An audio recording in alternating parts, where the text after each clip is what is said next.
Olá, você acompanha agora os principais destaques internacionais dos últimos dias. A Organização Mundial da Saúde fez um alerta sobre uma nova onda de Covid-19 na Europa, que vive uma situação semelhante à do verão de 2021, com quase 3 mil mortes por semana pela doença. E ainda pediu aos governos que se preparem para o desafio do próximo outono e inverno, estações que podem aumentar o número de casos e óbitos.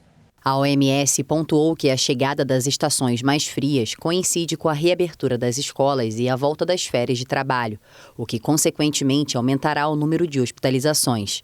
Essa perspectiva, que é um enorme desafio para os trabalhadores da saúde em todos os países, que já estão sob enorme pressão de lidar com crises recorrentes desde 2020.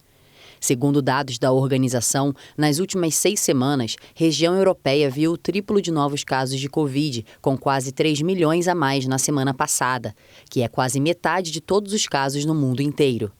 E ressalta que as taxas de infecção seguem aumentando nos grupos etários mais velhos e as taxas de hospitalização duplicaram no mesmo período. O que a OMS recomenda como estratégia é aumentar a taxa de vacinação, administrar uma segunda dose de reforço a pessoas com mais de 5 anos de idade que possam ter tanto sua imunidade como o ambiente em que vive comprometidos, e considerar ainda uma segunda dose de reforço para certos grupos de risco, pelo menos 3 meses após a sua última dose. Além disso, promover o uso de máscara facial dentro de casa e no transporte público, ventilação em espaços públicos e implementar protocolos de tratamento rigorosos para aqueles em risco de desenvolver doenças graves, e exigiu a priorização de medidas de rastreamento de contatos e quarentena em ambientes de alto risco, conforme recomendado para todo mundo, e a promoção de medidas de proteção individual.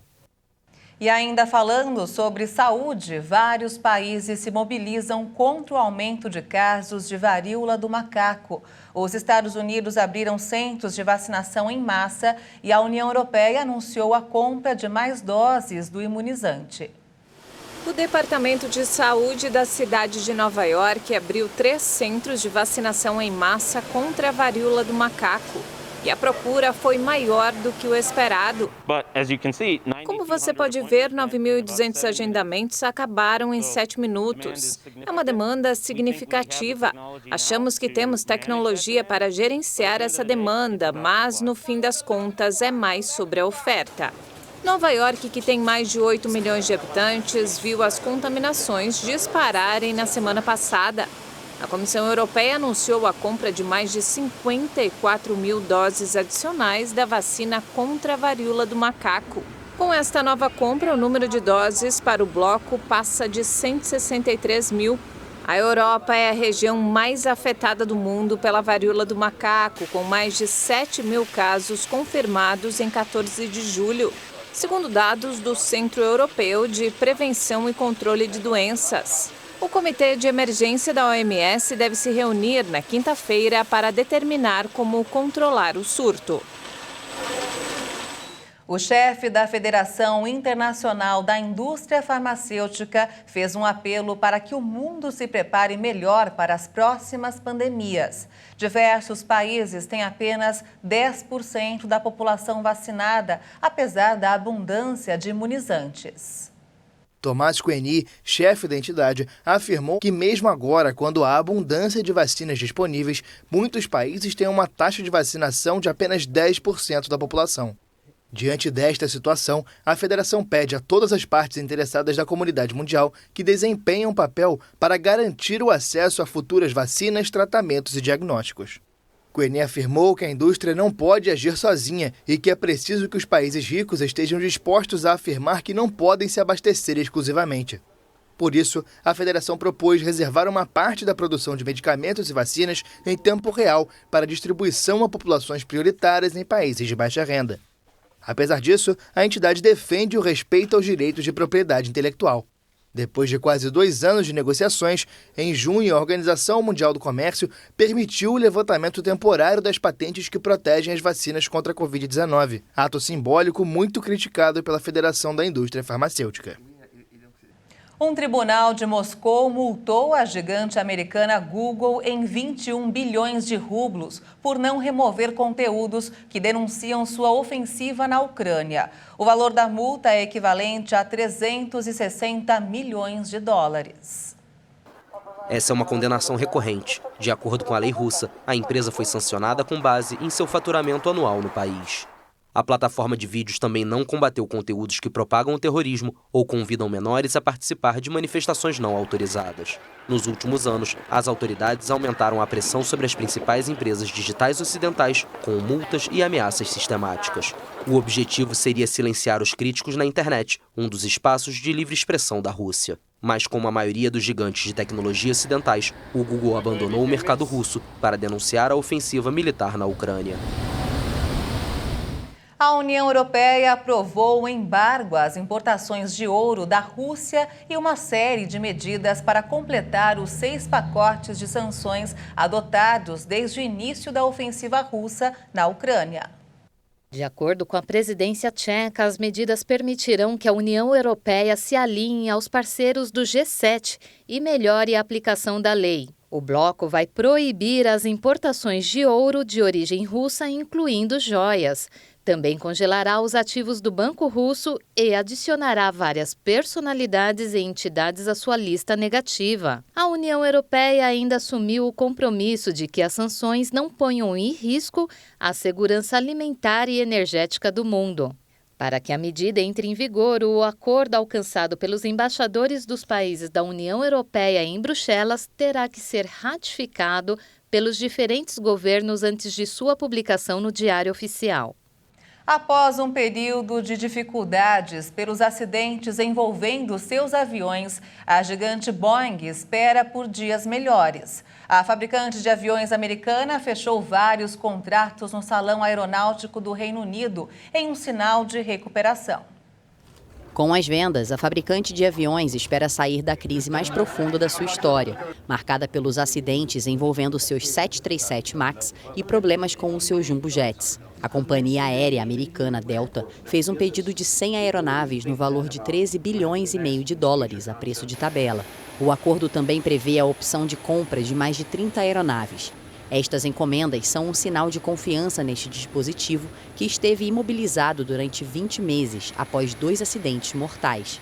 Desde o retorno do MAX, a Boeing tenta fazer as pazes com as autoridades e reguladoras dos Estados Unidos, reconhecendo parcialmente sua responsabilidade nos acidentes e pagando vários bilhões de dólares para resolver os processos.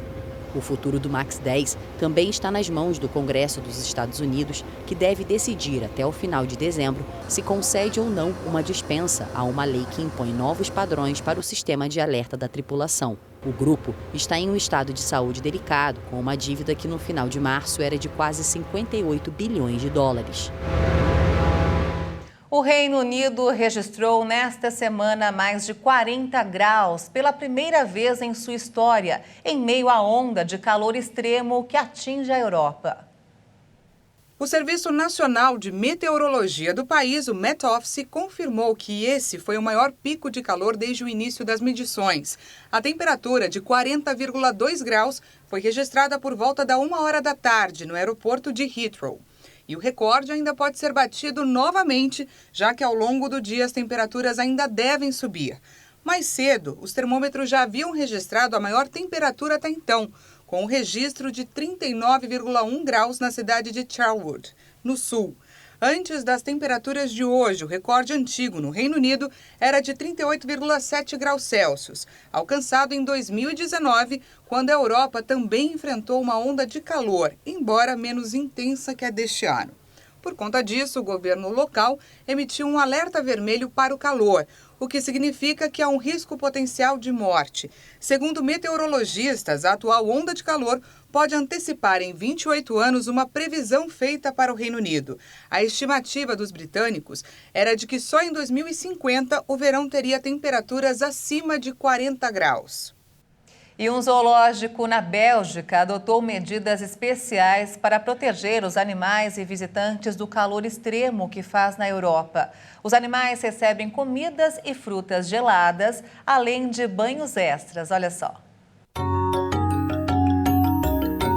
O zoológico e jardim botânico Pairie d'Aisa, localizado na Bélgica, é conhecido por abrigar espécies de grandes animais em seus 65 hectares. Devido à forte onda de calor que castiga a Europa, que tem registrado temperaturas acima dos 40 graus, pandas, ursos polares e outros bichos têm recebido cuidados diferenciados.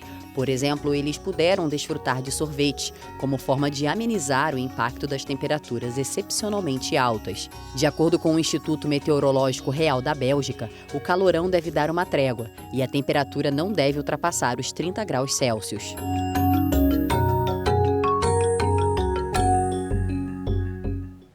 Um autorretrato do artista holandês Vincent van Gogh foi descoberto escondido atrás de uma de suas pinturas.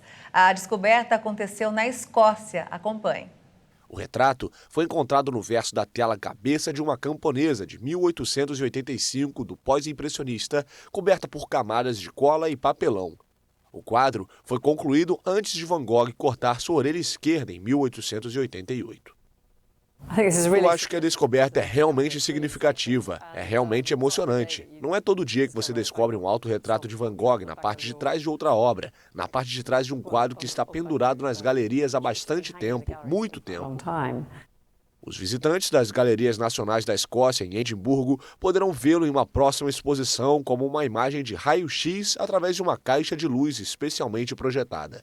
Este autorretrato mostra um homem barbudo sentado com um chapéu e um lenço no pescoço. Sua orelha esquerda, que o pintor cortou em 1888, pode ser vista perfeitamente. Van Gogh é conhecido por ter reutilizado telas para economizar dinheiro. Os curadores agora precisam estudar como remover a cola para separar as duas pinturas sem danificá-las. Durante muito tempo, o som que se ouviu em Borodianka, cidade da Ucrânia, foi o das explosões dos ataques russos. Passado algum tempo, o barulho ensurdecedor deu lugar a um silêncio fúnebre, resultante das mortes e da destruição. Mas agora, uma doce melodia embala a cura e a reconstrução do local. E essa música vem de um grupo de alunos regidos por uma professora. No auge dos ataques russos, eles tiveram que fugir, mas agora retornaram e decidiram usar o talento musical para curar as feridas da guerra e ajudar a reconstruir a localidade onde vivem. Cantar para se curar em meio às ruínas. A 1 hora de carro de Kiev, Borodianka tinha 14 mil habitantes antes da invasão russa. Hoje, a região carrega as profundas cicatrizes da tentativa fracassada de Moscou de tomar a capital ucraniana. A professora de piano Oksana Shevchenko dá aulas de música para crianças que retornaram após a libertação da cidade no começo de abril.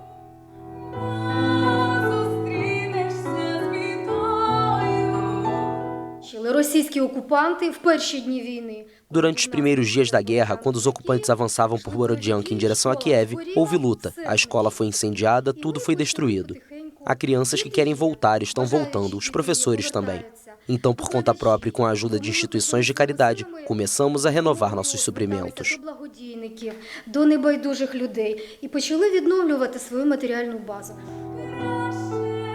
A professora diz que a escola de música tinha 160 alunos antes da guerra.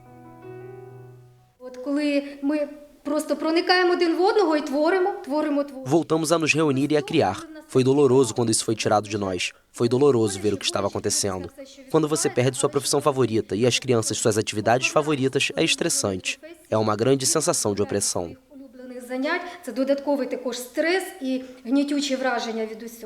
Diana, de 15 anos, deixou Borodianka no primeiro dia da guerra, mas retornou.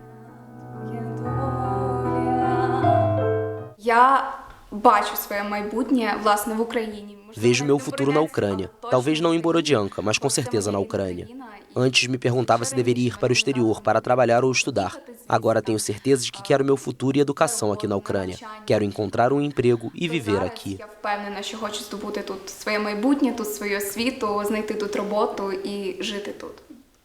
A professora de violão também voltou a lecionar no início de maio. Claro, a música cura. Ajuda você a se desconectar dos seus problemas. Estou começando a me sentir melhor ultimamente. Estou feliz em ver meus alunos. Adoramos a música, gostamos das aulas. As crianças me mandam mensagens pedindo aulas, até as que estão no exterior.